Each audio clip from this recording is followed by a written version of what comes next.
আসসালামু আলাইকুম।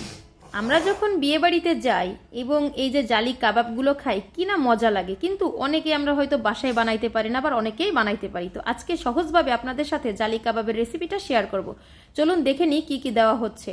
প্রথমে চিকেনটাকে কিমা করে নেওয়া হয়েছে, সাথে পেঁয়াজ কুচি, কাঁচামরিচ কুচি, ধনিয়ার পাতা কুচি এবং পুদিনা পাতা কুচি।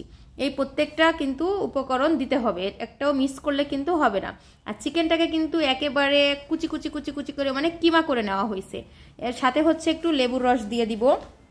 দেখেন আমি কিন্তু ডিটেলস আজকের ভিডিওটা আপনাদেরকে দেখাইছি। তার সাথে আদা রসুন বাটা, লবণ, প্রত্যেকটা উপকরণ গোলমরিচের গুঁড়া, গরম মশলার গুঁড়া, জিরার গুঁড়া, প্রত্যেকটা উপকরণ, মরিচের গুঁড়া, সব কিছু দিয়ে দিতে হবে। এবং আমি আপনাদেরকে দেখিয়ে দিচ্ছি যে 100 পিস কাবাবে কতটুকু লাগে, সেম এতটুকু করে দিলেই কিন্তু হয়ে যাবে। আর যখন রেস্টুরেন্টের শেফরা করে, তারা সবসময় জন্য তাদের আন্দাজ মতো দেয়। আন্দাজ মতো দিলে আসলে যে জ্ঞান তাদের তো অভ্যাস হয়ে গেছে, এই জন্য আন্দাজ মতোই দেয়। লাস্টে কিন্তু জিরার গুঁড়া দিল, মরিচের গুঁড়া দিল।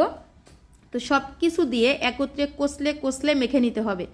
আমরা বিয়ে বাড়ি গেলে আমাদের যখন আমরা কাবাব খাই, জালি কাবাব হোক, কাবাব, স্বামী কাবাব হোক, এত মজা লাগে। কেন লাগে? কারণ তারা খুব সুন্দর করে বানায়, যে রেসিপিটা আমরা আসলে জানি না, কেউই জানি না। এই জন্য আজকের রেসিপিটা আপনাদের সাথে আমি শেয়ার করলাম, যাতে করে আপনারা আর বিয়ে বাড়ি নয়, রেস্টুরেন্টে নয়, বাসায় বসেই বানিয়ে খেতে পারেন। তারপরে চিকেন কিমাগুলো দিয়ে দিতে হবে, দিয়ে ভালো মতো মেখে নিতে হবে। আমি কিন্তু পুরো ডিটেলসে ভিডিওটা দেখানোর চেষ্টা করেছি, যাতে করে আপনারা সহজে বুঝতে পারেন এবং বাসায় গেস্ট আসলে অনায়াসে বানিয়ে নিতে পারেন। এখানে ব্রেড কাম, পাউরুটির গুঁড়া যেটাকে বলা হয়। তো পাউরুটির গুঁড়াটা এখানে দিয়ে দেওয়া হচ্ছে, দিয়ে ভালো মতো মেখে নিতে হবে। দেখেন কিভাবে মেখে নিচ্ছে। এই জন্যই আমি ভিডিওটা একেবারে স্লো মোশন করি নাই, যাতে করে আপনারা পুরোপুরি বুঝতে পারেন। ভালো মতো একেবারে চটকে চটকে মেখে নিতে হবে, যতটা সম্ভব চটকে চটকে মেখে নিতে হবে। তারপরে এই যে এখানে ভালো মতো করে মেখে নেওয়া হয়ে যাচ্ছে। মেখে নেওয়া হয়ে গেলে এখানে বিস্কিটের গুঁড়া, চিনি ছাড়া যে বিস্কিটটা, সেই বিস্কিটের গুঁড়াটা দিতে হবে। চিনি ছাড়া, চিনিওয়ালাটা দিবেন না, অবশ্যই চিনি ছাড়া বিস্কিটের গুঁড়াটা দিতে হবে। তো আমি ডিটেলস ভিডিওটা নিয়ে আজকে আপনাদের সাথে ডিটেলসে কিন্তু ভিডিওটা শেয়ার করার চেষ্টা করছি।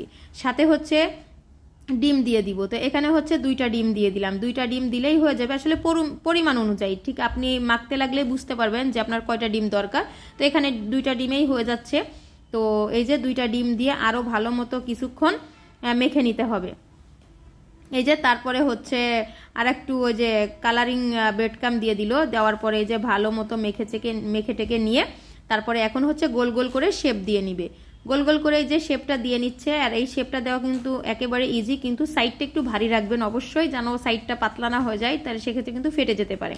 তো প্রথমে ওনারা গোল গোল করে নিছে। তারপরে এই যে হাতে বিস্কিটের গুঁড়ার সাহায্যে এই দেখেন কিভাবে থাবায় থাবায় সুন্দর করে করতেছে। তো চোখে দেখে আসলে এগুলা করে নিতে হবে, এগুলো আসলে বুঝায় বলা সম্ভব না। আর চোখে দেখে যাতে আপনারা ভালোভাবে বুঝেন, এই জন্যই কিন্তু ফুল সুন্দর করে ভিডিওটা দেওয়ার চেষ্টা করেছি আপনাদের সাথে। তো এইভাবে প্রত্যেকটা বানিয়ে আপনারা কিন্তু ডিপেও সংরক্ষণ করতে পারেন, 1 মাস পর্যন্ত কিন্তু ভালো থাকবে। আর যদি ইনস্ট্যান্ট খেতে চান, সেক্ষেত্রেও সাথে সাথে আপনারা ডিমের ভিতরে চুবায়ে খেয়ে নিতে পারেন, ভেজে, তেলে ভেজে। তো দেখেন এই যে কত সুন্দর হয়েছে এবং কতগুলা, অনেক বেশি সুন্দর হয়েছে কিন্তু এই ডিমের জালি কাবাবগুলা। আপনারা দেখেই বুঝছেন আমি কত সুন্দর করে, দেখেন হাতে ধরে ধরে আপনাদেরকে সুন্দর করে দেখিয়ে দিলাম যে শেপটা কিভাবে দেওয়া হয়েছে।